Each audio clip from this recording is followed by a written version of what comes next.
দীর্ঘদিনের অচলাবস্থার অবসান ঘটিয়ে যুক্তরাষ্ট্রের সঙ্গে বাণিজ্যিক সম্পর্কে নতুন মোড় নিয়েছে বাংলাদেশ। যুক্তরাষ্ট্রের বাজারে পণ্যের ওপর আরোপিত শুল্ক হ্রাস পাওয়ায় একদিকে যেমন বাংলাদেশের রপ্তানি সম্ভাবনা উজ্জ্বল হয়েছে, অন্যদিকে দক্ষিণ এশিয়ার দেশগুলোর মধ্যে কূটনীতিক ও বাণিজ্যিক দিক থেকে তুলনামূলক অগ্রগতি দেখিয়েছে বাংলাদেশ। বিশেষজ্ঞরা বলছেন, যুক্তরাষ্ট্রের সাথে সম্পর্ক উন্নয়নের এই অগ্রগতি এক অর্থে আঞ্চলিক প্রতিযোগিতায় ভারতকেও পেছনে ফেলেছে বাংলাদেশ। 2013 সালে বাংলাদেশে রানা প্লাজা ধ্বংস ও তাজরিন ফ্যাশন কারখানায় অগ্নিকাণ্ডের পর যুক্তরাষ্ট্র বাংলাদেশের উপর থেকে জিএসপি সুবিধা প্রত্যাহার করে নেয়। যুক্তরাষ্ট্রের অভিযোগ ছিল, বাংলাদেশ শ্রমিকদের অধিকার ও কর্মপরিবেশ উন্নয়নে ব্যর্থ হয়েছে। সেই থেকে দুই দেশের মধ্যে বাণিজ্যিক টানাপোড়েন চলছিল। দীর্ঘ এক যুগ পর এবার শুল্ক আলোচনার মধ্য দিয়ে সেই সম্পর্ক নতুন করে প্রাণ পেতে শুরু করেছে। জিএসপি বা বিশেষ বাণিজ্য সুবিধা হলো এমন একটি ব্যবস্থাপনা যার মাধ্যমে উন্নত দেশগুলো উন্নয়নশীল দেশগুলোর জন্য কিছু নির্দিষ্ট পণ্যের উপর শুল্ক ছাড় দেয়। এতে এসব দেশ যুক্তরাষ্ট্রের মতো বাজারে প্রতিযোগিতামূলক দামে পণ্য রপ্তানির সুযোগ পায়। এই সুবিধা বন্ধ হওয়ায় বাংলাদেশের তৈরি পোশাক সহ বেশ কিছু খাত বড় ধরনের ক্ষতির মুখে পড়ে। সম্প্রতি যুক্তরাষ্ট্রের সাথে বাংলাদেশের তৃতীয় দফা শুল্ক আলোচনা অনুষ্ঠিত হয়। আলোচনায় বাংলাদেশের পক্ষে নেতৃত্ব দেন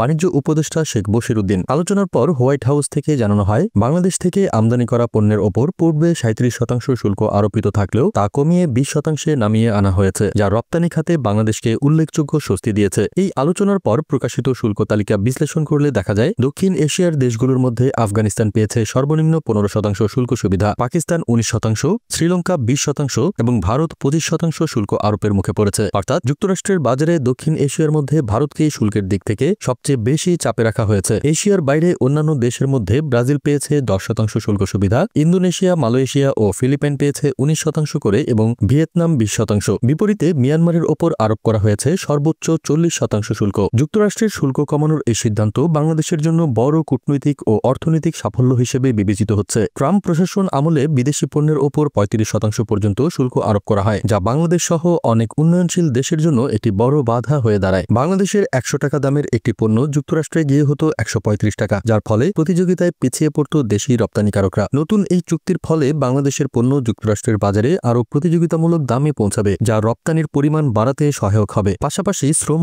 ও উৎপাদন খাতে সংস্কারের মাধ্যমে বাংলাদেশের ভাবমূর্তি কিছুটা হলেও পুনরুদ্ধার হয়েছে বলে মনে করছেন বিশ্লেষকরা। আন্তর্জাতিক বাজারে বাংলাদেশের এই ধরনের সাফল্য শুধু বাণিজ্যিক নয়, কৌশলগত ক্ষেত্রেও তাৎপর্যপূর্ণ। দক্ষিণ এশিয়ায় যুক্তরাষ্ট্রের সঙ্গে সম্পর্কের ভারসাম্য এখন নতুনভাবে বিবেচিত হবে, যেখানে বাংলাদেশ তার অবস্থান কিছুটা হলেও সুদৃঢ় করেছে।